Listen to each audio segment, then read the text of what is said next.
What are we going to do now? Oh, I don't know. I thought maybe we could tell some fables.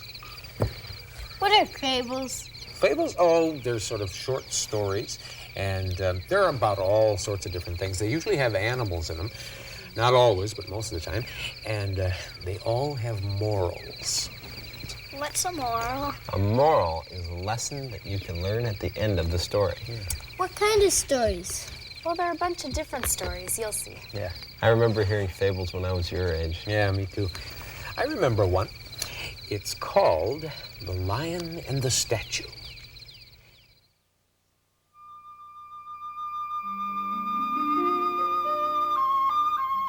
This is the fable of the lion and the statue. Long ago, when man and beasts could speak with each other, a man and a lion were having a discussion. As I was saying, friend lion, it is useless to discuss the point. Man is much stronger than the animals. He is stronger even than the lions. No offense, my friend. I don't wish to argue with you, old friend, but I would remind you that it is the lion who is called the king of beasts. Perhaps I can show you what I mean. Let's walk away. I have several things I want to show you. The man showed the lion sights that would prove his point. Look at these wrestlers. As you can see, they are the strongest of creatures. And over there, that man has great wisdom and knowledge. Only man has such intelligence and ability. And man has the ability to use his strength and his knowledge together to accomplish many things. You see, friend lion, man is the most perfect of creatures. You have convincing proof, my friend, but now you must listen to me. And so it was the lion's turn to present his evidence. You see, we lions have great fighting ability, too. I might add that we usually don't fight without good reason. And we are clever, too. We can stay clear of the most carefully concealed snares and traps. In all the forest, there is no animal more intelligent or stronger than the lion. All animals acknowledge the lion as the king of beasts. As the man and the lion walked on, they came upon an ancient statue of a mighty warrior defeating a fierce, powerful lion. There, friend lion, is my final proof. You see, even the lion is no match for man. It is a beautiful statue, my friend, but it proves nothing. After all, the statue was made by a man. In this case, it was the lion who was smarter than the man, for the lion knew an important truth. We see things as we want them to be, not as they really are.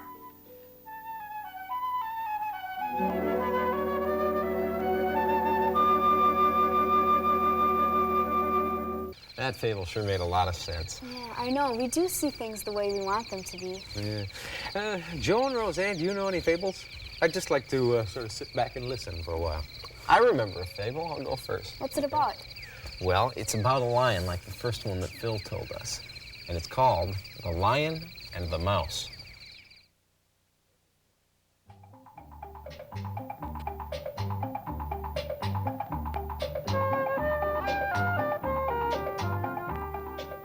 The Fable of the Lion and the Mouse.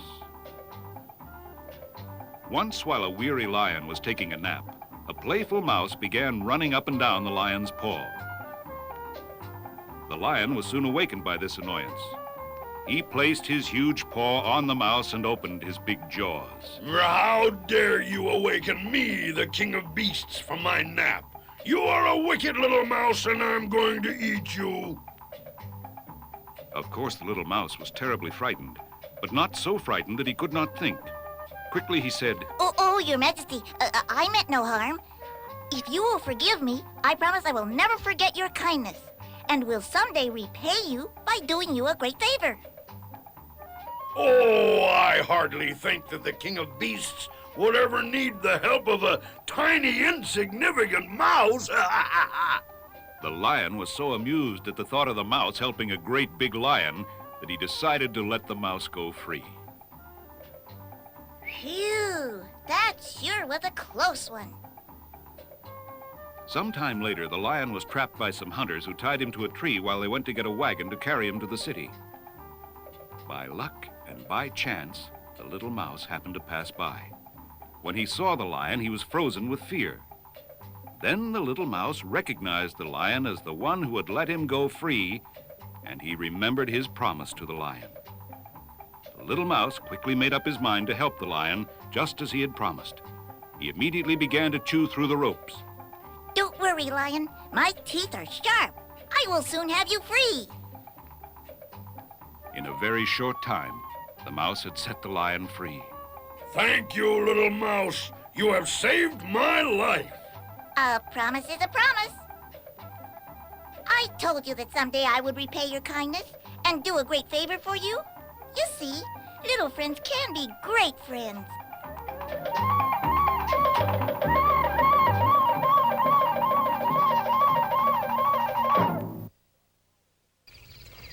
That mouse was pretty smart, wasn't he? Just goes to show you one thing.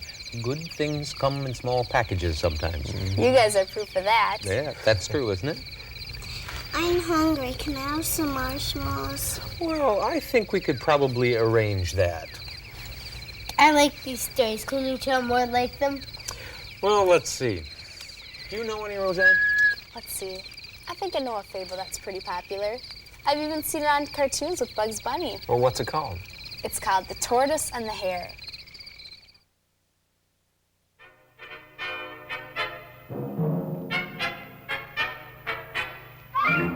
The Fable of the Tortoise and the Hare. There was once a boastful hare who was so impressed with his speed that he believed no one could run as fast or as well as he could. I'm the fastest of all the animals. The hunter's hounds cannot catch me. The fox cannot catch me. I am sure that no one can catch me. I could race anyone here and beat them easily. How about racing with me? Well, this is a joke. I could run circles around the likes of you. If you think you're so good, why don't you prove it? When do you want to race? Why not today? Just as soon as the other animals can set up a course for us. Then you'll see what speed is. I will even give you a head start. The other animals eagerly gathered to watch the strange race. They could not imagine the poky tortoise racing the speedy hare. Where will the race begin? Why not begin here? Yes, they can race to that big smoke tree at the edge of the desert road. As soon as the course was set, most of the animals hurried to the finish line so that they could judge the winner of the race. A few of the animals stayed at the starting line. They giggled as the poor tortoise trudged slowly on his way. And the hare sat down and laughed out loud at the sight.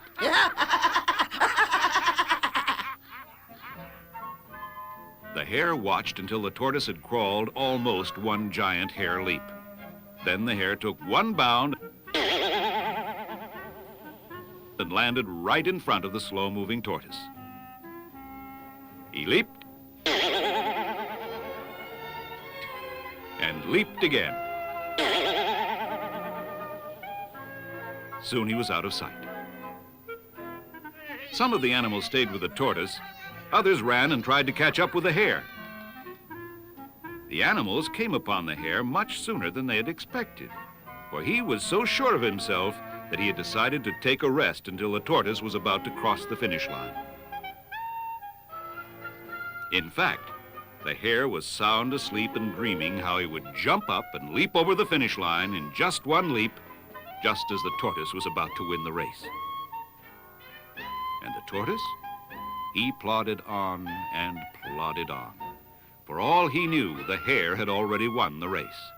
But he always finished whatever he started, so he plodded on. In time, the tortoise reached the sleeping hare. He continued on his way without disturbing his sleeping opponent. Soon the tortoise was ahead of the hare. It began to look as though the tortoise would win the race.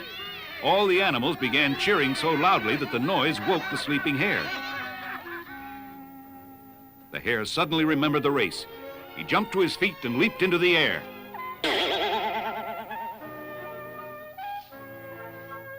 But it was too late. Even as the hare was right in the middle of his big jump, the tortoise plodded over the finish line.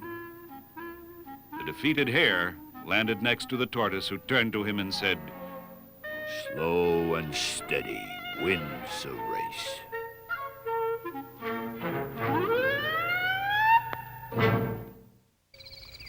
Slow and steady wins the race. I like that. Yeah, it just goes to show that sometimes the person who starts out fast finishes last. That's right. Yeah, you know, these fables really make sense. Yeah. I'm ready to hear another one. Well, I think it's your turn, Phil. Oh, come on. It's been such a long day. I'd just like to sit back and listen to you two tell them. Yeah, I got one. Okay, it's called The Trumpeter Taken Prisoner. And here...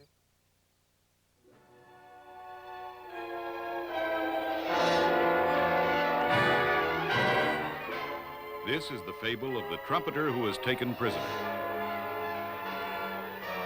Many years ago, two kingdoms existed side by side.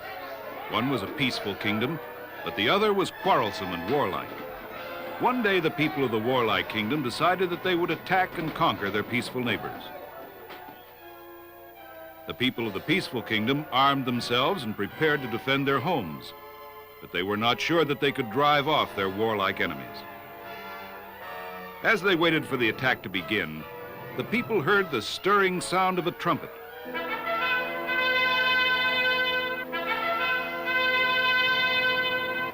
They looked around and saw a young trumpeter standing beside the banner of their kingdom. At the sight of the trumpeter, standing bravely beside their banner, the people felt their hearts swell with pride. At the sound of the trumpet, they became determined to defend their kingdom and win the battle. And so the battle began. The warlike forces were sure that they would win an easy victory. As they prepared to attack, they were startled by the bright, clear, ringing tones of the trumpet.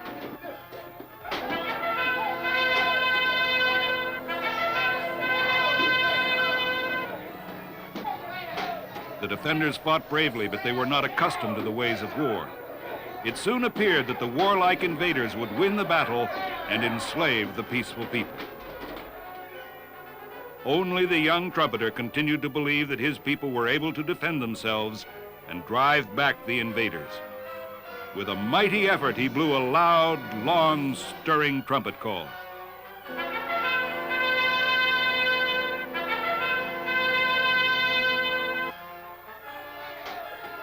Inspired by the trumpet, the defenders made one last effort and succeeded in driving the invaders away in confusion.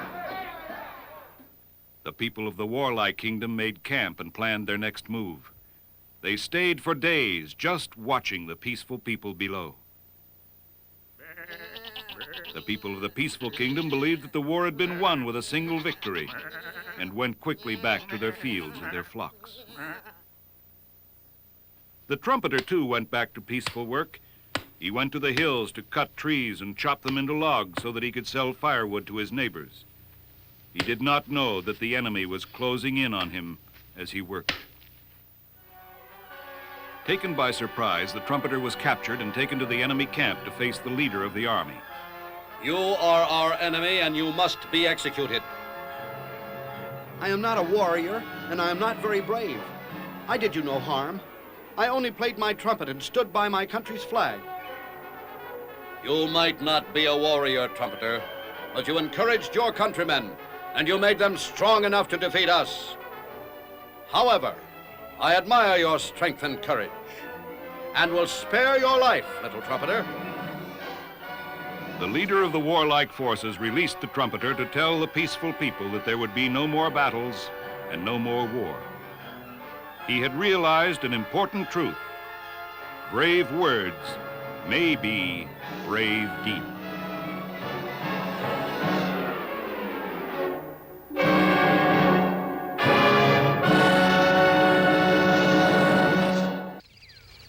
Can we play a game? I'd rather hear another fable.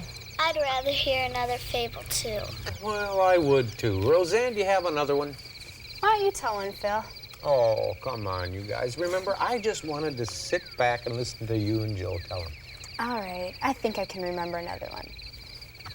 How about the dog and his shadow?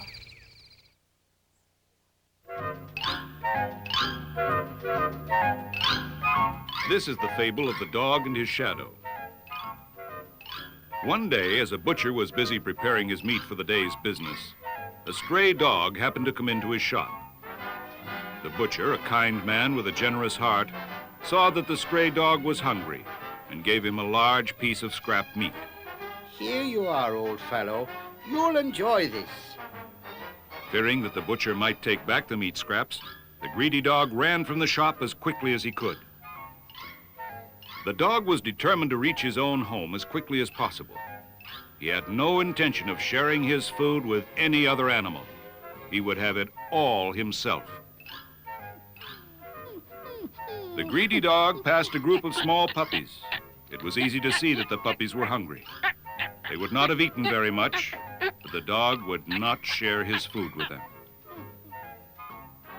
To reach his home, the dog had to cross over a narrow stream by means of a wooden plank bridge. As he crossed the bridge, the dog happened to look down at the stream and saw his reflection. In his greedy mind, the dog believed that his reflection was really another dog who seemed to be carrying a piece of scrap meat even larger than the one he himself was carrying. The greedy dog was busy thinking about that larger piece of meat. If I am quick and clever, I can snatch this dog's food, and then I will have it and my own too. And so the greedy dog crouched down and prepared to snatch the food from the other dog to satisfy his own greed. As the foolish dog opened his jaws to snatch the other scrap of meat, his own scrap went splashing into the stream. In an instant, the other dog was gone, and the other meat was gone. Sadly, the dog realized that in his greed, his own food had been lost too. The greedy dog was much sadder but a little wiser as he crossed the bridge on his way home. Now I have to go home hungry and with no food. I should have known that you can often lose what you have by grasping at shadows.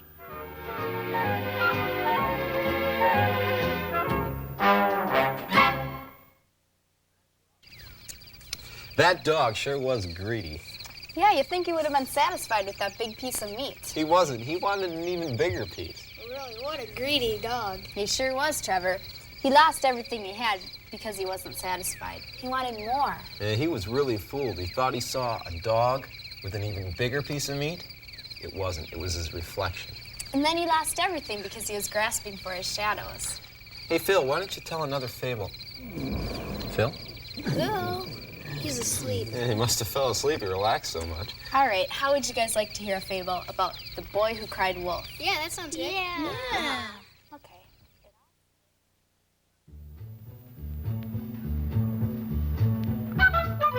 The Fable of the Boy Who Cried Wolf. Once a young shepherd boy tended his sheep at the foot of a hill near a dark forest. He had become bored with his task and very lonely.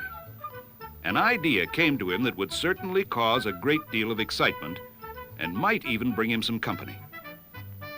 The shepherd boy ran toward the village, shouting, Wolf! Wolf! A wolf is after the sheep! Wolf! Wolf! A wolf? Oh, I thought the wolves were all gone from the forest. Yes, I thought we killed the last of them years ago. Hurry up before it's too late! Of course, the townspeople didn't want anything to happen to their sheep. They dropped what they were doing, collected their weapons, and ran to help the shepherd boy. When they got to the hill, there was no wolf to be found. Afraid that the wolf might be hiding in the nearby forest, the villagers waited for him to come back. As they waited, they talked to the shepherd boy. It looks as if we frightened him off this time. We might as well get back. Yes, but if we should come again, we'll be ready for him. Once again, the shepherd boy was alone. There is no one to talk to me up here on this old hill. My trick worked once. Maybe it will work again. I might just call Wolf every few days. A few days later, he decided to play his trick again. So off down the hill he ran. Wolf! Wolf! The wolf is back! Come help me save the sheep! Now we'll get that wolf. He won't have time to run far this time. Perhaps if we spread out, we'll have a better chance of getting him. How could he have gotten away so quickly? I wonder if there really is a wolf. Well, I'm not staying here another minute. I've got my own work to do. The shepherd boy could tell that the villagers were angry. Just leave me one of these big clubs, and I will take care of the wolf if he comes back. Everyone went back to the village, and the shepherd boy was left alone. It wasn't many days later that a wolf really did come. Even with his club, the shepherd boy couldn't drive the wolf away. Wolf! Wolf! Come help me! A wolf is killing the sheep! Surely that boy doesn't think we'll let ourselves be fooled again by his silly trick. I'm too busy to run up that hill again. Soon the shepherd boy realized that the village people didn't believe he was really in trouble. Oh, please! Please come and help me! There really is a wolf this time! Help me, please! Still, no one came. The shepherd boy kept crying for help. Help! Help! The wolf has killed 3 sheep already! I'm sorry that I tricked you before. Please help me! Wolf! Wolf! Finally, some of the villagers did come. But by this time, the wolf was gone. One of the villagers turned to the shepherd boy. This would not have happened if you had not played your silly trick. I hope you have learned a lesson from this young man. A liar will not be believed, even when he speaks the truth.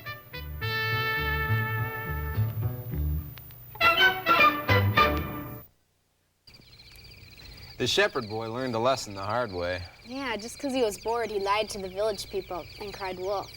Yeah, they just thought he was lying again, even though he was telling the truth. When did you wake up? I wasn't asleep. I was just resting my eyes. Can we hear another fable? Sure, I think we have time for one more. Joe, do you have another one? Yeah, I have one more. It's called The Fox and the Goat.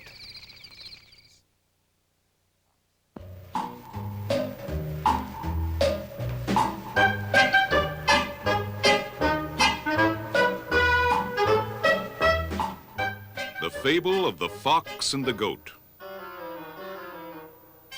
One day, a crafty fox was walking past a deep, dark well. Perhaps he wasn't watching where he was going, because, by some unlucky chance, he fell right into the well.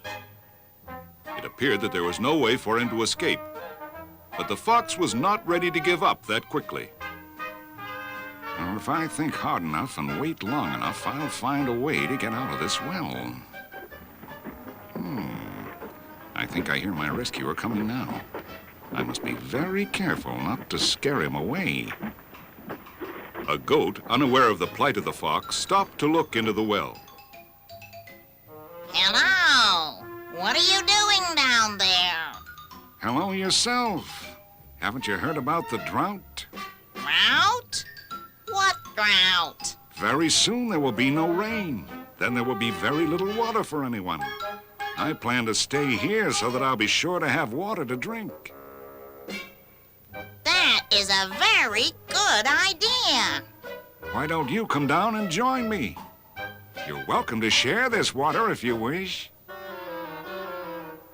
Without stopping to think at all, the goat eagerly jumped into the well. The fox immediately jumped on the goat's back. Before the goat could even guess what might be happening, the fox had climbed up on his horns and was ready to jump out of the well. The fox was free. Before starting down the road, he turned and looked down at the goat. My friend, I have a word of good advice for you. Never trust the advice of a man in difficulty.